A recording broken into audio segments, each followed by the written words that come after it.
লখনৌ থেকে বাড়ি চলে এসেছি কাল সকাল 7:30টার মধ্যেই পৌঁছে গেছিলাম। ট্রেনটা দারুণ টেনেছে রাত্রে, সেই জন্য আরো তাড়াতাড়ি পৌঁছে গেছে, তা না হলে 11টা-12টা বেজে যেত। এখন আমি করতে চলে এসেছি মুড়ি খাবারের জন্য তরকারি। কলাই আলু প্রথমে সেদ্ধ করে নিয়েছিলাম, এই যে করছি গিয়ে হচ্ছে ঘুগনি। দারুণ টেস্টি হয়েছিল, একদম চেটে পুটে খাওয়ার মতো। বাড়িতে যদি লোকজন থাকে তাহলে কাজও তো তেমন হয়। মা ওইদিকে বাসি কাজকর্মগুলো করছে আর আমি এদিকে তরকারিটা করতে এলাম। তো ঘুগনিটা তো হয়েই গেছে, এবার দুটো পাঁপড় ভেজে নেবো। আর এইদিকে টমেটো গাছে অসংখ্য টমেটো হয়েছে, ভাই কাঁচা টমেটোই তুলে নিয়ে আসলো, দিয়ে বললো ঘুগনি দিয়ে সেদ্ধ করে আচ্ছা লঙ্কা পেঁয়াজ মেখে ভাত দিয়ে খাবো। তাই আমি এই যে সেদ্ধ করে রেখে দিলাম ওর জন্য।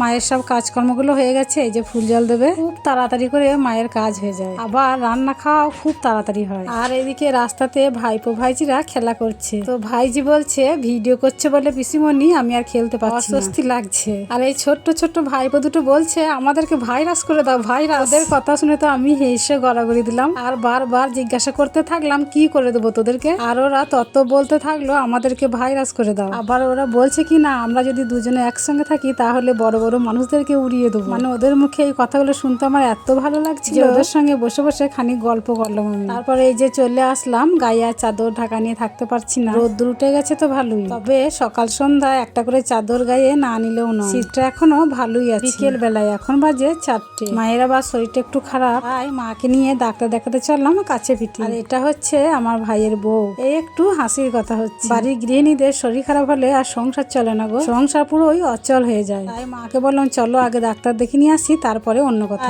মা আর মেয়ে দুজনেই বিকেলে কাজগুলো তাড়াতাড়ি করে করে নিলাম, দিয়ে এই যে এখন দুজনেই চললাম এবার ডাক্তার দেখাতে। মায়ের শরীর খারাপ হলে আমার একদম ভালো লাগে না, এর কাছে ওর কাছে বসে গল্প করি আর মাই তো ডেকে ডেকে খাওয়ায়। এখানে যে কদিন থাকি একদম দারুণ থাকি, এটা শুধু আমার কাছে কেন সব মেয়েদের কাছেই। তো বন্ধুরা টাটা।